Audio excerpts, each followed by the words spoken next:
And லாஸ்ட்டா மலையாளம்னு எடுத்துக்கிட்டோம் அப்படின்னா 2023ல ஆட்டம் அப்படின்ற ஒரு படம் வந்து ரிலீஸ் ஆச்சு. தி ப்ளே அப்படின்னு போட்டிங்கன்னா தெரியும். ஸோ இத பொறுத்தவரைக்கும் 12 ஆங்ரி மென் படம் பார்த்திருந்தீங்கன்னா, அதே மாதிரியான ஒரு சர்ஃபேஸ் தான் இதுலயும் இருக்கும். அதாவது ஒரு தியேட்டர் ப்ளேல ஒரு 12 ஆண்கள் இருப்பாங்க. ஒரே ஒரு பெண் இருப்பா. ஸோ அந்த ஒரு பெண்ணுக்கு ஒரு அப்யூஸ் நடந்திருக்கும். ஸோ அத பத்தி அப்படியே கன்டின்யூ ஆயி தான் இந்த படம் போகும். மேபி உங்களுக்கு ஃபர்ஸ்ட் ஹாஃப் ஸ்லோவா போனாலும், அதுக்கப்புறம் ரொம்ப ஸ்ட்ராங்கான ஒரு பேஸ செட் பண்ண படம். ரொம்ப நல்லா எடுத்திருந்தாங்க. முக்கியமா இந்த yes all men, not all men அப்படின்ற கான்வர்சேஷன் இருக்கு இல்லையா? அந்த கான்வர்சேஷனுக்கான புரிதல் வேணும்.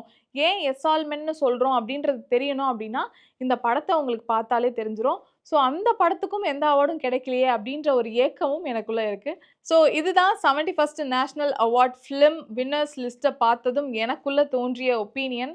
ஸோ எந்த படங்களுக்கெல்லாம் இன்னும் குடுத்துருக்கலாம், இந்த ஆக்டருக்கு மெயினா குடுத்துருக்கலாம் அவார்ட் அப்படின்னு நீங்க ஃபீல் பண்றீங்க அப்படின்றத மறக்காம கமெண்ட் பண்ணுங்க.